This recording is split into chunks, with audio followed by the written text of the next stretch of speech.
Quiero darle las gracias a todos por estar con nosotros en este lanzamiento en el día de hoy, en estas circunstancias difíciles para armar este tipo de eventos.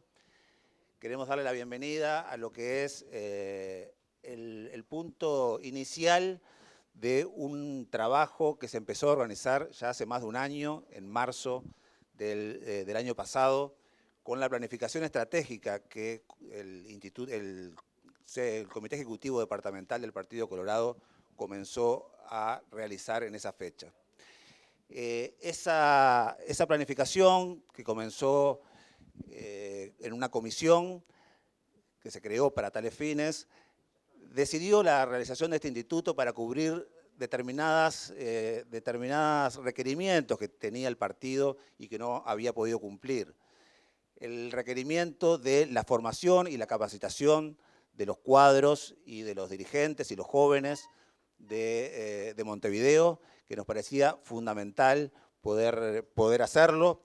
Crear un think tank de los técnicos que habíamos trabajado para la campaña municipal del año pasado, poder tener un seguimiento y un contralor de las políticas municipales que se vienen desarrollando en la Intendencia de Montevideo.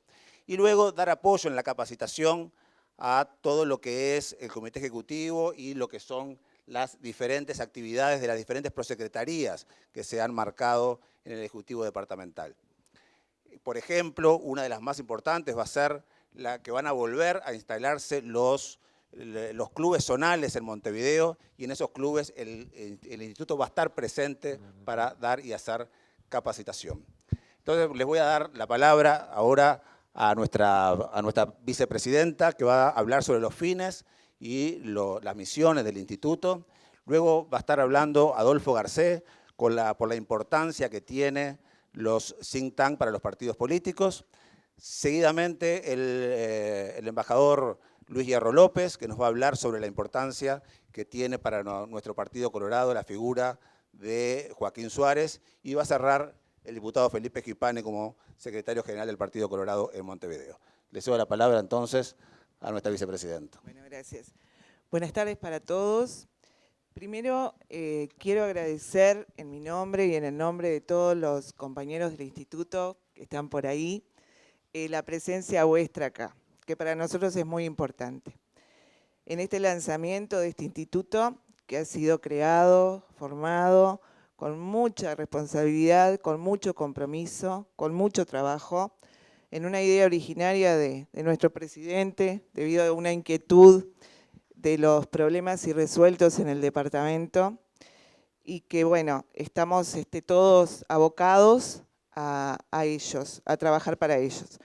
Como dijo Gonzalo recién, el instituto tiene un objetivo primario del análisis de las diferentes problemáticas del departamento y el debate entre la ciudadanía civil, expertos, funcionarios, protagonistas todos y cada uno de nosotros para las posibles soluciones de ellos.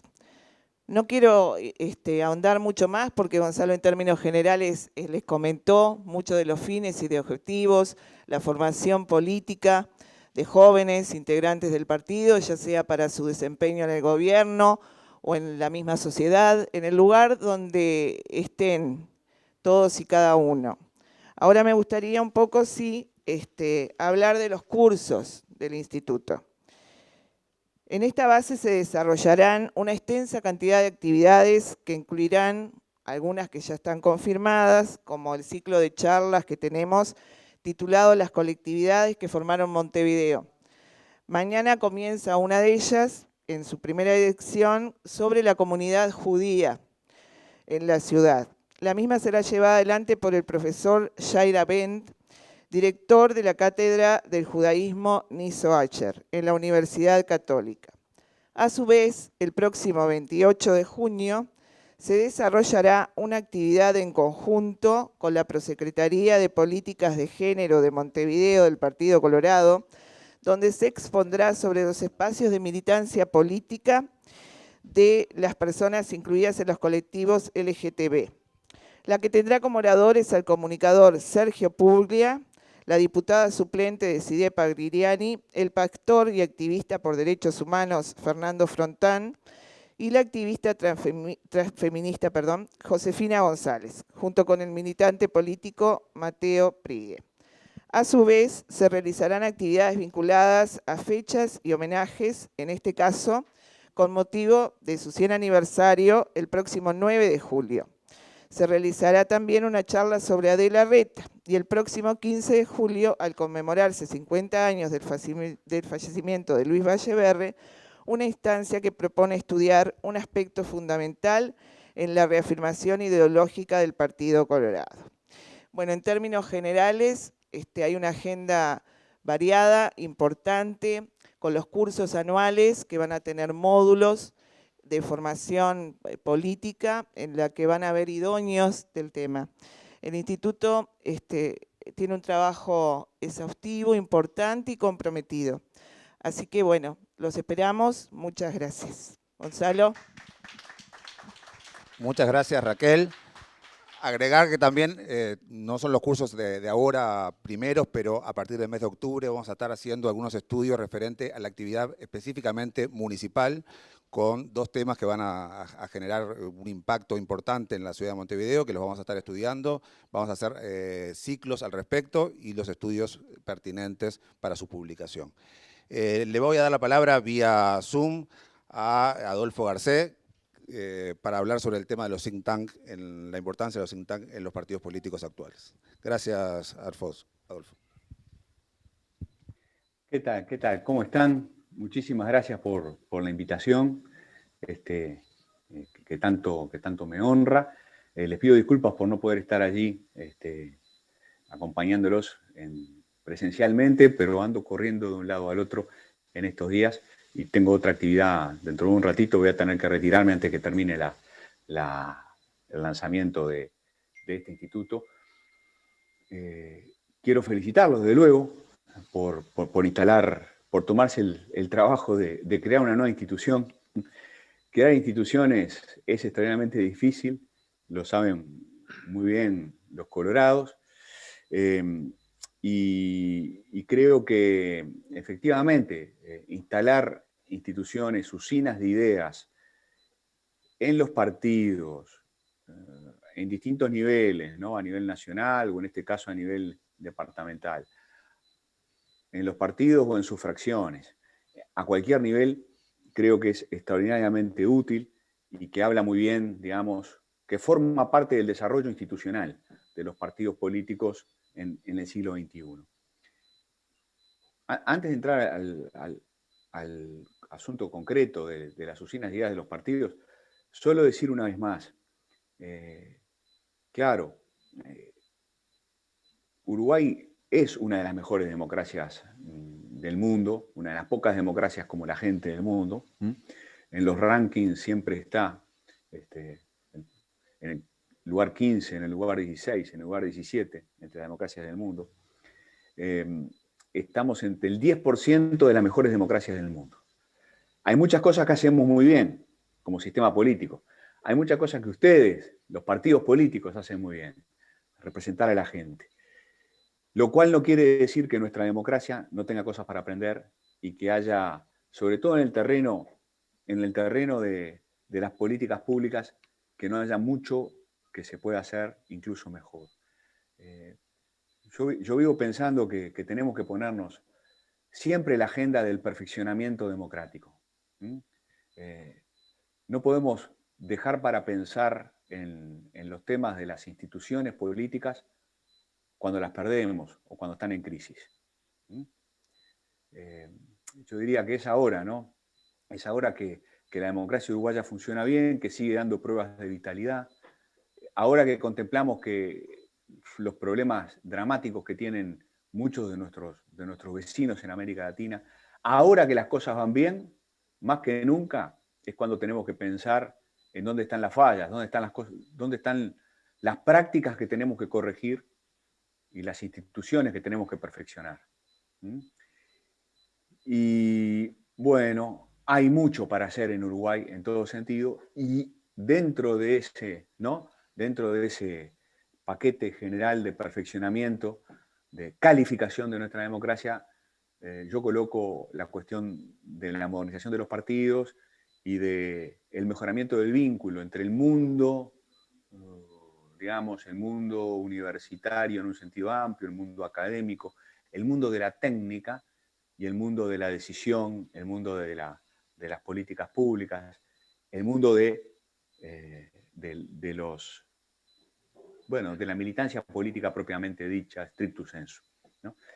Y por eso me alegra siempre, cuando se crea una institución, una usina de ideas en un partido, siempre me alegro, porque creo siempre que es un paso en la dirección correcta, es un paso en la construcción de esos puentes que se precisan, esos puentes entre el mundo de los que se dedican, de los que nos dedicamos a estudiar, con las herramientas siempre precarias de la ciencia, siempre cambiantes de la ciencia, y los que tienen la dificilísima tarea de tomar las decisiones y de representar a la gente. Entonces, yo coloco este evento, ¿no? La construcción de esta nueva institución, el Instituto Joaquín Suárez, lo coloco en ese marco, ¿no? No hace falta decirle a los colorados sobre la importancia del vínculo entre los expertos y la política. El Partido Colorado puede dar clase de esto. Seguramente Luis Hierro pueda, que además de Colorado es historiador, profesor de historia, pueda contar mucho mejor que yo episodios de cooperación entre el Partido Colorado y el mundo universitario, ¿no? Pero vaya si el vallismo tiene para decir sobre esta, digamos, esta cooperación virtuosa y todo lo que puede darle a los partidos y a la democracia. Que los partidos tengan usinas de ideas tampoco es tan antiguo. Sí, claro, hay ejemplos que vienen de lejos. Los alemanes, como en tantas otras cosas, fueron pioneros. Los partidos políticos alemanes, que son de los partidos políticos más fuertes digamos, de la pequeña galaxia de partidos políticos en el mundo, fueron pioneros en esto de tener centros de estudio, ¿no? En Uruguay, de alguna manera, tienen presencia, ¿no?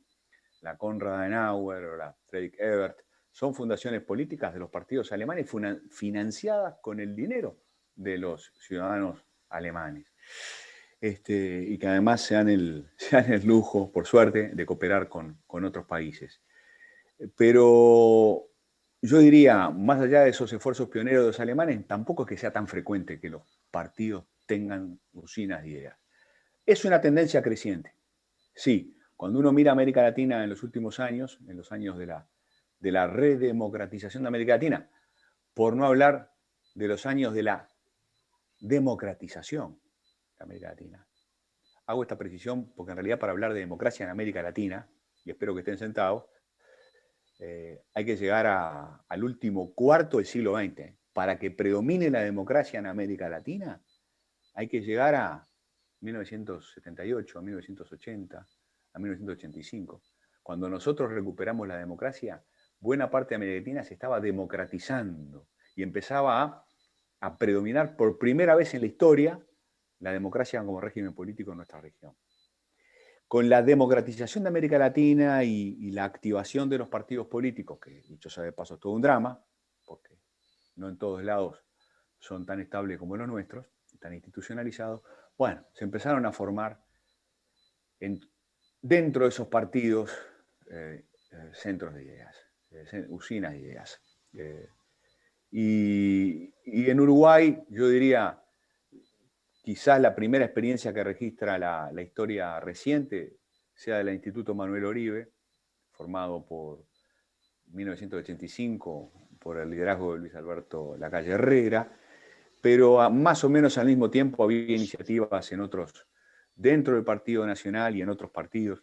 Y si uno empieza a ver desde el 85 para adelante, bueno, se multiplicaron, ¿no? Los blancos crearon la Fundación Wilson Ferreira y después el Centro de Estudios del Partido Nacional y ahora recientemente el Centro de Estudios Municipales que lleva el nombre del recordado Andrés Abt.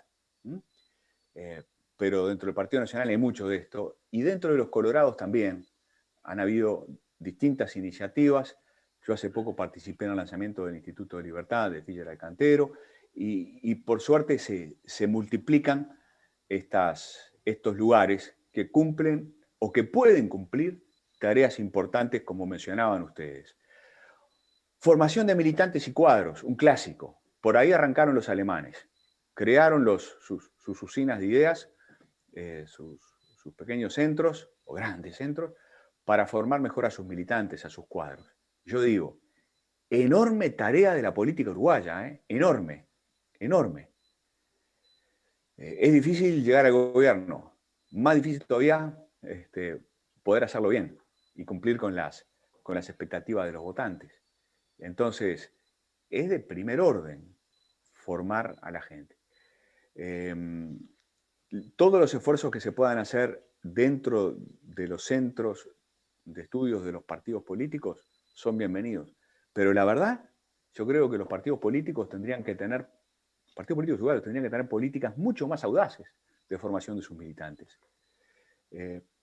Creo que en la política uruguaya pasa mucho eso para decirlo en términos académicos, el que se fue a Sevilla perdió su silla. Creo que pasa demasiado, ¿no? Es decir, el que se va a estudiar o el que invierte en su formación corre un riesgo enorme, ¿no? De ponerle al regreso de tu viaje de estudio, donde sea, de maestría, doctorado, haber perdido tu lugar en la estructura de los honores y de los cargos del partido, ¿no? A mí me parece que eso debe ser corregido, que los partidos políticos tienen que elegir a los militantes más promisorios y promoverlos a que vayan a estudiar en las mejores universidades del mundo, de ser posible, maestrías en gobierno y en políticas públicas. Eso me parece clave. Además, por supuesto, todo lo que se puede hacer para formar a la gente en Uruguay, ¿no? Dentro de los centros de estudio, dentro de las usinas de ideas de los partidos. Algún día, colorados, seguramente en coalición con otros partidos, con el Partido Nacional, ¿no?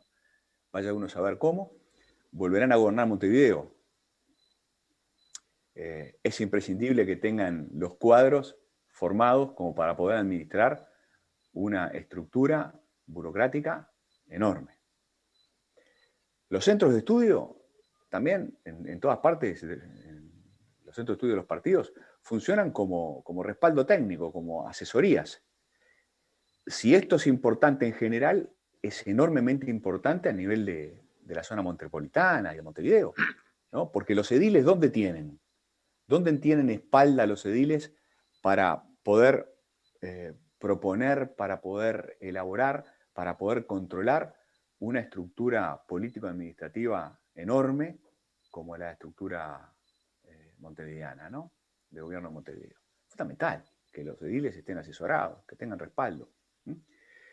Tercera tarea que hacen los centros de estudio, la formulación de propuestas y de plataformas electorales. Habitualmente, aquí hay de todo, ¿no? En la experiencia comparada, pero los programas se elaboran generalmente a través de una mezcla entre las estructuras políticas propiamente dichas de los partidos y las estructuras técnicas. Y los centros de estudio suelen aportar a la formulación de los programas y pueden dar una mano enorme, ¿no?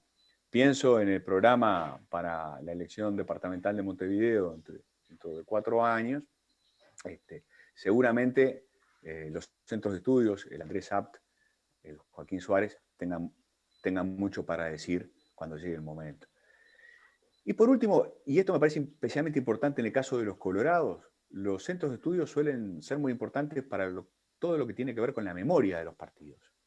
No hay partidos sin memorias, no hay partidos sin tradiciones, no hay partidos que prosperen y que vibren, como dice mi colega Fernando Rosenblatt, si no cultivan su propia identidad, si no cultivan sus propias glorias. Y el Partido Colorado y Montevideo tienen una historia, ¿no? muy, muy profunda, ¿no? El Partido Colorado gobernó muchísimo tiempo Montevideo. ¿Y dónde están las historias de las gestiones de los grandes intendentes montevideanos? ¿Dónde está la memoria de todos ellos? faltan libros, faltan homenajes, falta como revivir esa tradición del Partido Colorado como partido gobernante de Montevideo. Y entonces yo creo que ahí también el Instituto Joaquín Suárez tiene mucho para aportar y mucho para hacer. Con esto termino. Sé que es muy difícil organizar un instituto. La plata, encontrar el dinero para hacerlo es muy difícil. Es lógico, siempre faltan los recursos, pero bueno, los felicito por el esfuerzo y la verdad creo que a Montevideo le hacen falta lugares desde donde controlar mejor la gestión de los gobiernos departamentales, porque forma parte de la agenda de reforma que precisa este país, encontrar la manera de controlar mejor lo que hacen todos los gobiernos departamentales de todo el país. Esto ya lo he dicho muchas veces y lo seguiré diciendo mientras me sigan escuchando. Les agradezco mucho y les deseo lo mejor.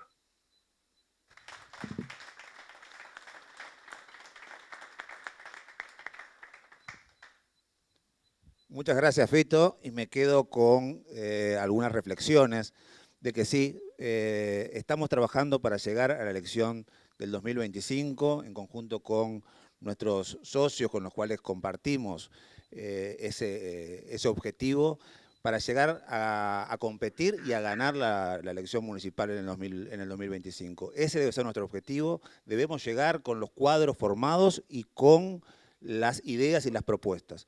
Y también me quedo con el concepto de revalorizar aquellos nombres del Partido Colorado que han creado esta hermosa ciudad de Montevideo y que muchas veces los tenemos olvidados. Fabini, Muñoz, Barbato, son todos intendentes que crearon conceptos fundamentales para la ciudad que tenemos. Y ahora le voy a dar la palabra a Luis Hierro López, que nos va a hablar sobre una figura que para mí es entrañable, que también el Partido Colorado tiene la deuda de reivindicarlo, porque debe ser nuestra guía en la función pública. Su honestidad, su honradez, su vocación de servicio desinteresada, una persona que terminó, nos va a explicar muy bien Hierro, pero terminó su vida sin medios económicos fundamentales, habiendo nacido en una familia de altos recursos. Y todo por decir además en aquel momento aquella frase, ¿no?, de que no le cobro deudas a la patria, y me parece que debe ser siempre la guía que tenemos que tener los colorados y los que queramos abrazar la actividad política. Así que muchas gracias, Luis, por estar entre nosotros y te cedo la palabra. Buen día. ¿Me escuchan bien? Es un gusto enorme estar con ustedes. Me emociona, aunque sea estar a la distancia con una bandera colorada, y me llena de esperanza el hecho de que ustedes se hayan reunido para instalar este instituto, que creo que es un paso claro en la modernización de nuestra vieja colectividad. O sea que los felicito por esta iniciativa y por este empeño. Yo estoy aquí a invitación de ustedes, pero en realidad lo hago no como militante del partido ni como embajador de la República, en una tercera condición de hombre aficionado a la historia, porque estoy por publicar una biografía de Joaquín Suárez. En septiembre próximo, Penguin Random House, la editorial de Montevideo, va a lanzar El héroe silencioso, que así se llama una breve biografía que he preparado de este personaje increíble, que ha sostenido durante 5 décadas la estructura de la República en forma secundaria, en forma solitaria, siempre en forma heroica. Porque si bien todos reconocemos a Rivera, el fundador de nuestra colectividad, a los hombres de la defensa como líderes de una causa libertaria, la acción a veces anónima pero siempre comprometida, de Joaquín Suárez ha sido lo que le ha dado continuidad a la causa de la libertad y a la divisa colorada. Aunque don Joaquín no era un colorado de aquellos de, bueno, ir a la lucha por la divisa colorada, no era un colorado apasionado, resulta ser que terminó siendo un colorado sustancial, que tuvo, como dice uno de sus biógrafos, un papel secundario, pero ese papel secundario terminó siendo un papel principal, sin el cual, según el historiador Francisco Bauzá, no se puede comprender la continuidad de la República, la forma heroica en que la defensa de Montevideo se resistió a la invasión rosista y la consagración de nuestra segunda independencia. Como dice Bauzá, la segunda independencia se consagra a través de la acción de la defensa de Montevideo, y la defensa de Montevideo no se entiende sin la actuación heroica, abnegada, patriótica, formidable de Joaquín Suárez, que durante 5 décadas, es decir, 50 años, el que no era un hombre político se dedicó a la cosa pública para establecer la justicia, para asegurar el orden, para garantizar la libertad y, bueno, para hacer triunfar finalmente a la causa de la defensa de Montevideo frente a Rosas, que comprobadamente lo que quería era absorber al Uruguay independiente en el ámbito argentino. Entonces, hoy somos como somos, una república independiente que siente orgullo de su identidad, porque hombres como Joaquín Suárez existieron, lucharon, le prestaron enorme cantidad de plata a la causa, primero de la Cruzada Libertadora de 1825 y luego al gobierno de la defensa. Millones de dólares. En el libro yo me permito hacer una traducción, digamos, asesorado por gente muy experta de nuestra colectividad, porque son cifras que están hechas primero en patacones y luego en pesos fuertes, y eso es muy riesgoso, tratar de contabilizar lo que un patacón valdría hoy o de lo que un peso fuerte valdría hoy, pero para eso hay expertos en el partido, gente tan caracterizada como Ariel Dabrié, que me hizo algunas cuentas. Bueno, para tratar de darnos cuenta de lo que estamos hablando de millones de dólares que Joaquín Suárez le donó a la causa de la República. Si los donó quiere decir que los tenía, porque fue una de las fortunas más grandes del país. Pero en todo caso, los tenía, los donó y se murió pobre después.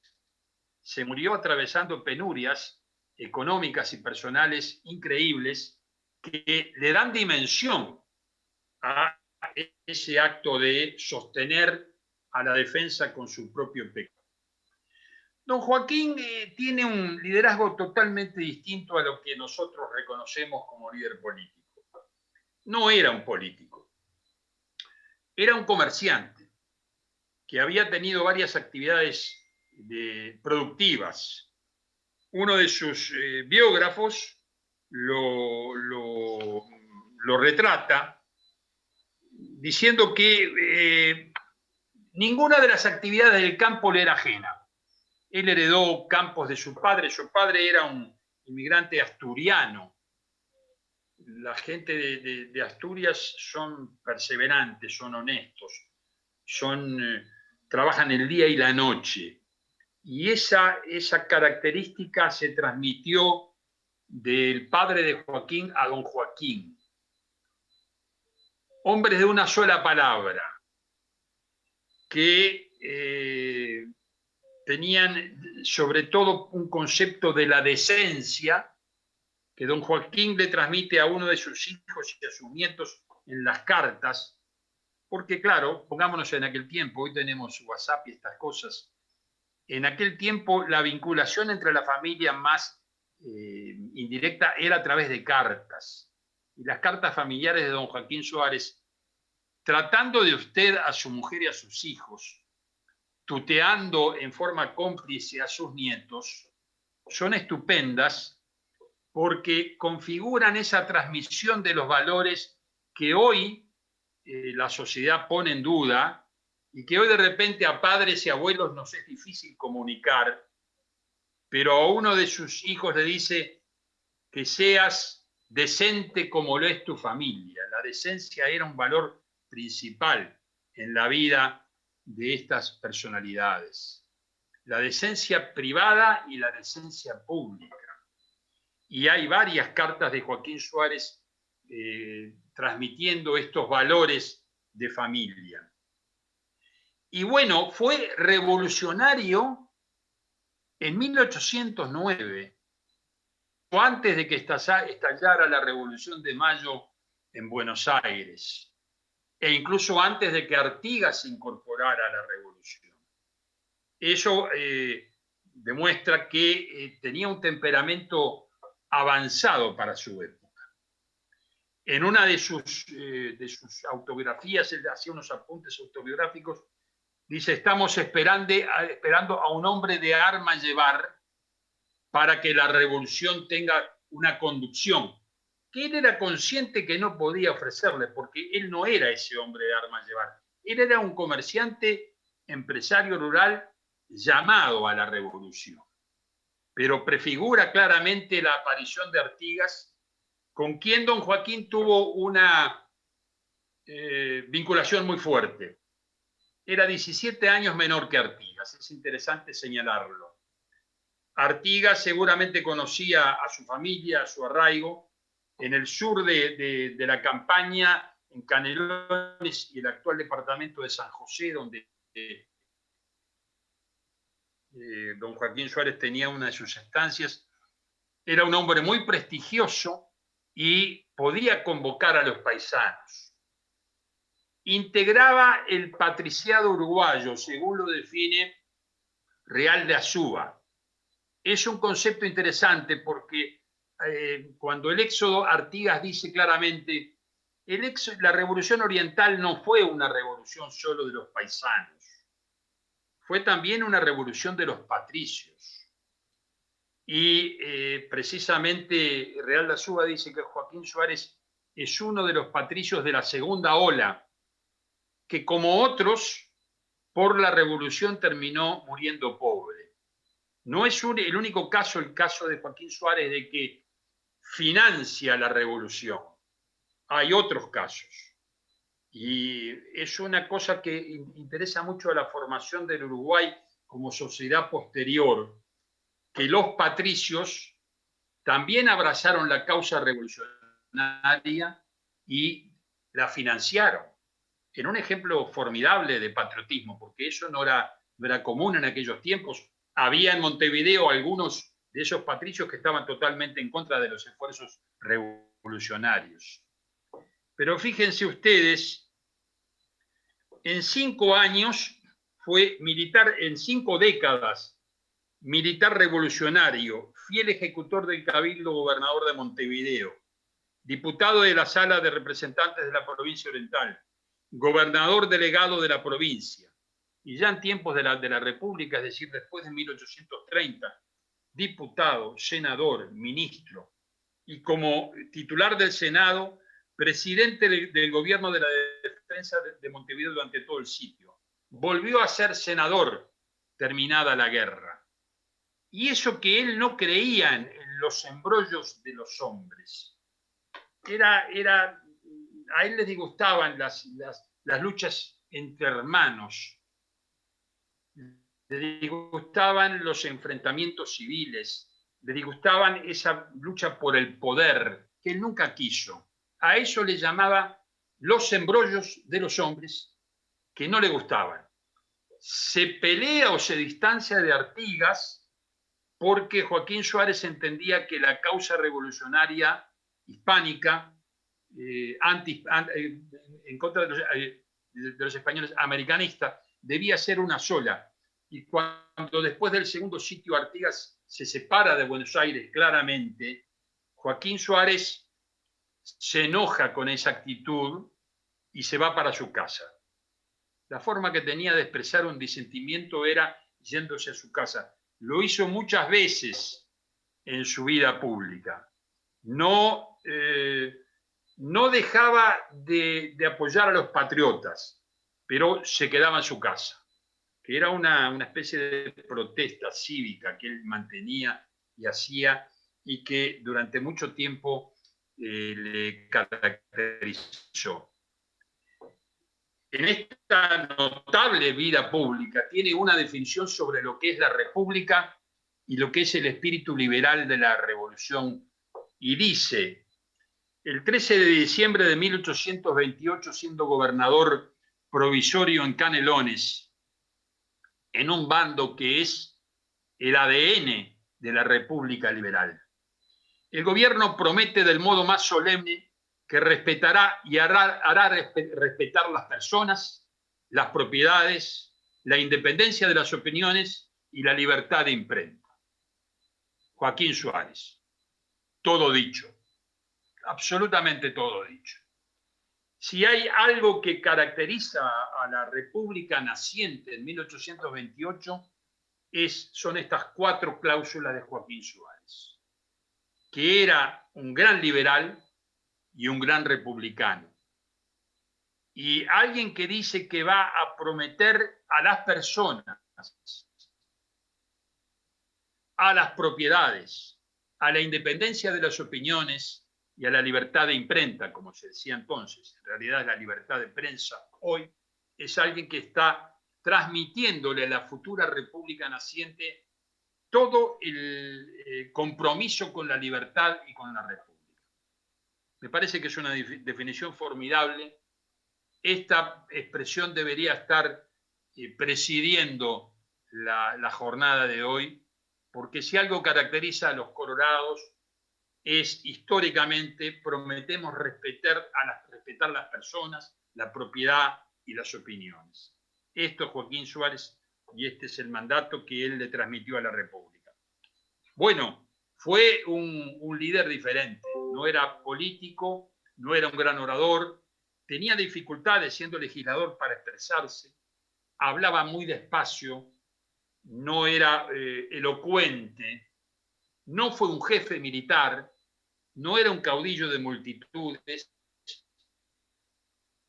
Entonces, su liderazgo ofrece el enigma de una persona de esas condiciones que, sin embargo, fue sustantivo en la construcción de la República, porque la continuidad institucional de la defensa no se explica sin su personalidad. Él estuvo en Montevideo los 8 años y medio del sitio, convivió con los defensores de Montevideo en todas sus penurias, era el presidente en ejercicio, pero fue a acabar con los soldados las trincheras que iban a defender la plaza, enfrentó varios motines, tenía una condición de coraje sereno, no era como Melchor Pacheco que salía a la lucha, era un coraje sereno. Tuvo 2 o 3 motines en el sitio, motines provocados, bueno, uno por nada menos que por los amigos de Rivera, pero otros provocados por las guarniciones, por gente exaltada. Y él enfrentaba los motines yendo solo a enfrentar a los amotinados con su bastón, que era la expresión de su mando, de su edad, de su respetabilidad, y disolvía los motines meramente con su presencia, porque todos los respetaban y todos los querían. Hasta el propio Rosas, que era un enemigo acérrimo y que a través de sus diarios y semanarios insultaba a todo el mundo, agraviaba a la gente. Bueno, también los mandaba a matar, ¿no? Pero básicamente se caracterizaba por ser un contrincante muy difícil, ¿verdad? A Joaquín Suárez siempre le dijo Don Joaquín, porque estaba por encima del bien y del mal, con su especie de imagen de santo, ¿verdad? Un hombre que tenía dificultades para hablar, que tenía dificultades de salud, que no tenía el físico esplendoroso de Artigas, ni tenía la viveza criolla y el encanto de Rivera. ¿Cómo hizo ese hombre para mantener su liderazgo y durante tantos años sostenerse? Bueno, viviendo con los soldados, comiendo con ellos el rancho, que a veces no alcanzaba para dar de comer a los defensores de Montevideo, estando el primero en la lucha, con un sentido de la abnegación, porque él no quería el poder. No era uno de los líderes colorados que luchaba por su poder político. Él quería las instituciones y la continuidad de las instituciones, porque sabía que el triunfo de Rosas significaba la desaparición del Uruguay independiente. Lo acusaban desde el Cerrito de ser un hombre de poco carácter. No era así. Era un hombre de un coraje sereno y como decía, y un carácter permanente. Al punto que se enfrenta a Rivera. Había que enfrentarse a Don Frutos, ¿no? El fundador de la divisa colorada y el caudillo, y el hombre que estaba además llevando adelante la lucha, se enfrenta le manda una carta muy dura, don Joaquín. Había tenido con él un trato amistoso. En 1838, Rivera fue a visitarlo a don Joaquín a su casa y don Joaquín le cuenta la experiencia a sus hijos y les dice, estuvo don Frutos, pregunta con cariño por ustedes, lo encontré muy gordo. Quiere decir que había una familiaridad y un trato de compadres. Pero luego, siendo el presidente de la defensa, le recrimina a Rivera un asunto de los ministerios que Rivera quería que se cambiaran. Y bueno, allí hay una acción un poco revoltosa de Melchor Pacheco, incluso contra el propio don Joaquín Suárez. Y don Joaquín le dice a Rivera, estoy aquí porque me han encomendado que sea el presidente de la defensa y no voy a ceder en mi empeño para conducir a la República por su sesgo y no hay amenazas que valgan. En una carta anterior, Rivera lo presiona, no lo amenaza, lo presiona, diciéndole que tenga en cuenta sus puntos de vista, los de don Frutos, y don Joaquín le contesta diciendo no hay amenazas que valgan. En los convenios con Brasil tuvo Joaquín Suárez una notoria participación. Y en el momento crucial para los colorados, en el cual el gobierno de la defensa expulsa a Rivera, y Rivera acepta el destierro. Esto es lo más formidable de nuestra colectividad. Rivera estaba en Rocha y Rivera pudo haberse rebelado ante la decisión del destierro dispuesto por el gobierno de la República, el gobierno de la defensa. Y Rivera, en un acto institucional de enorme generosidad, Joaquín Suárez manda nada menos que a Lorenzo Valle a ponerlo preso a Rivera y a decirle que tiene que tomar un barco para ser desterrado. Rivera acepta esa resolución polémica, indudablemente difícil de comprender con nuestros ojos. Rivera había hecho un acuerdo de paz con Uribe para terminar con la guerra sin darle participación al gobierno de la defensa.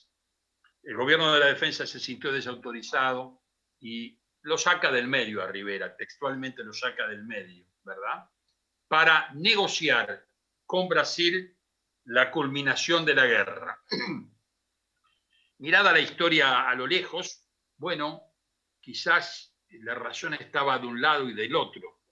La razón estaba del lado del caudillo Rivera, que quería concretar la paz rápidamente, y la razón estaba también del lado del gobierno de la defensa, encabezado deliberadamente por Joaquín Suárez, que hace la negociación con Brasil para terminar definitivamente con la amenaza de Rosas y con consagrar, como dice el historiador Francisco Bauzá, la segunda y definitiva independencia de la República Oriental del Uruguay.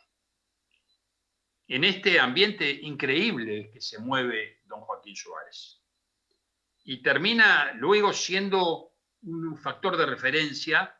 Se estaba quedando ciego. En aquella época, recordemos, no había los procedimientos que hay hoy.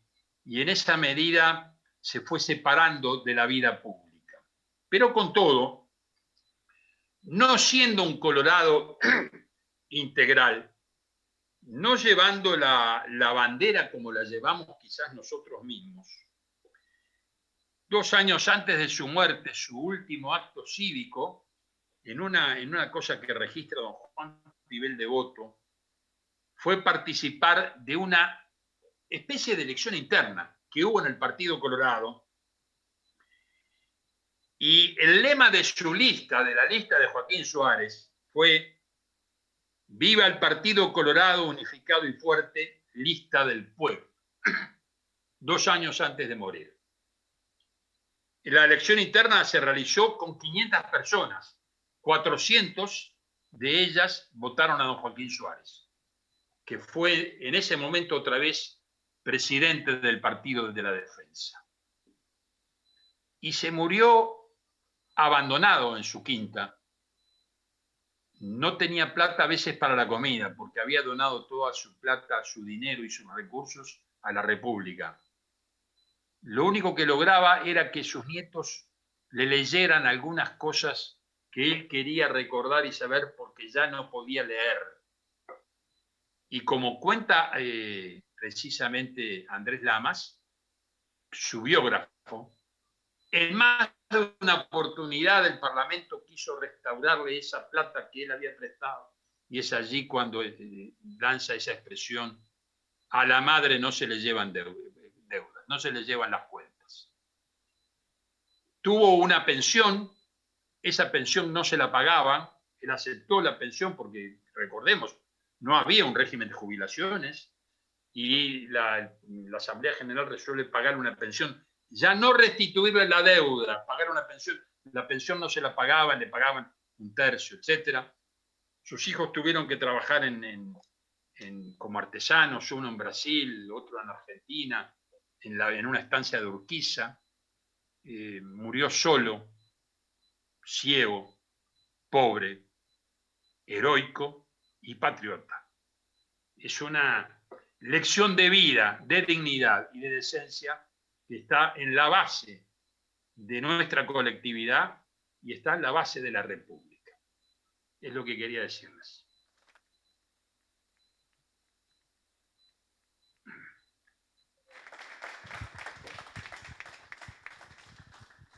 Muchas gracias, Luis. Si teníamos ya una admiración por Joaquín Suárez, tus palabras me han emocionado profundamente y queda, como decís, como referente de lo que es la militancia política y lo que debe ser la militancia política. Quiero también agradecer, antes de darle la palabra para cerrar, al secretario general del Partido Colorado de Montevideo, al diputado Felipe Schipani, agradecer a todos los que estuvieron, a los que son de la familia, ya lo había dicho, pero quiero agradecer también especialmente a los representantes del Partido Nacional, de Cabildo Abierto y del Partido Independiente que nos acompañan en el día de hoy. Muchas gracias por estar.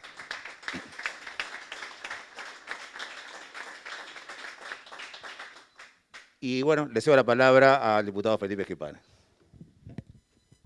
Bien, es simplemente para reconocer el enorme trabajo que está haciendo el Instituto Joaquín Suárez, su directorio, que está aquí presente. Agradecerles, por supuesto, por acompañarnos. Hoy es una jornada muy especial. Agradecerles a los ministros, sus secretarios, senadores, diputados, ediles, concejales, integrantes del Ejecutivo Departamental que hoy nos acompañan, y a todos los que han seguido esta presentación a través de Internet.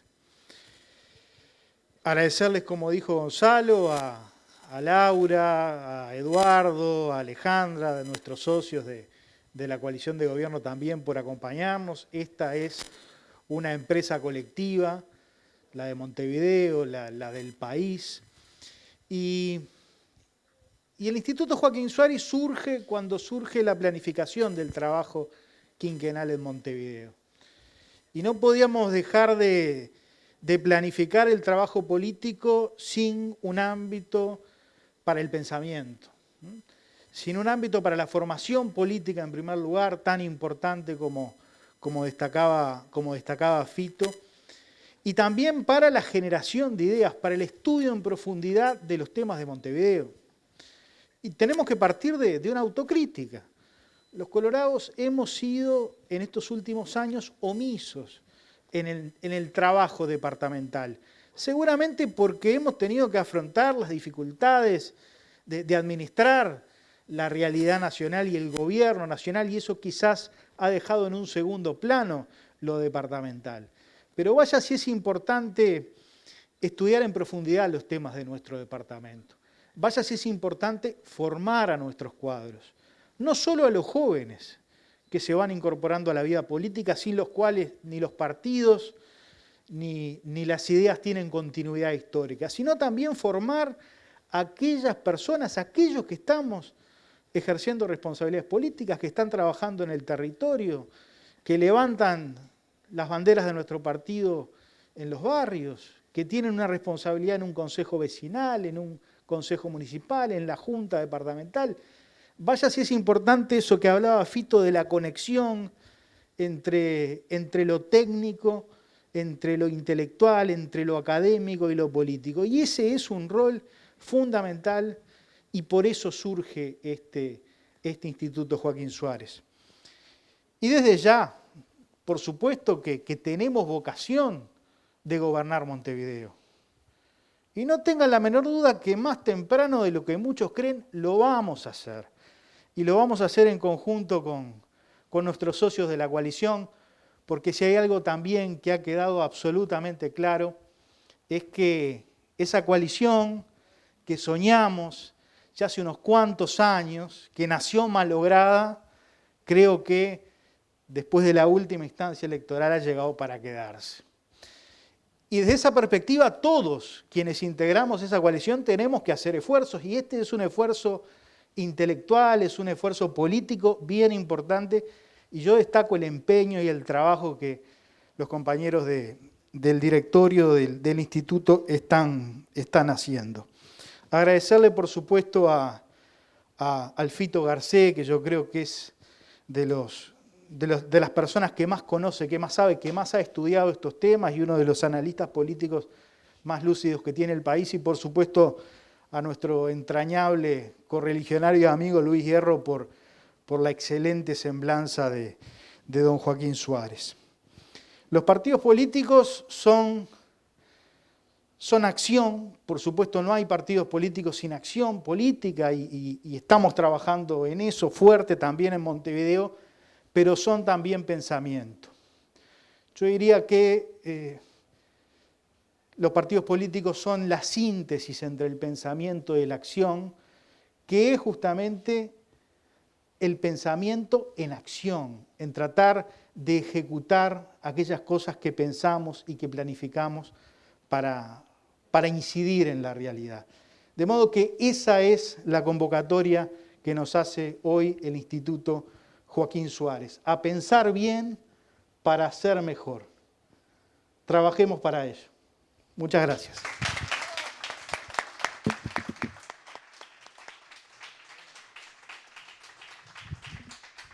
Bueno, para finalizar entonces, quiero agradecer a la Prosecretaría de Comunicación todo el esfuerzo que ha hecho para hacer posible este evento, invitarnos a seguirnos por todas las redes, y mañana mismo empezamos con el primer evento a las 20 horas sobre las colectividades que forjaron Montevideo, y empezamos con la colectividad judía en Montevideo.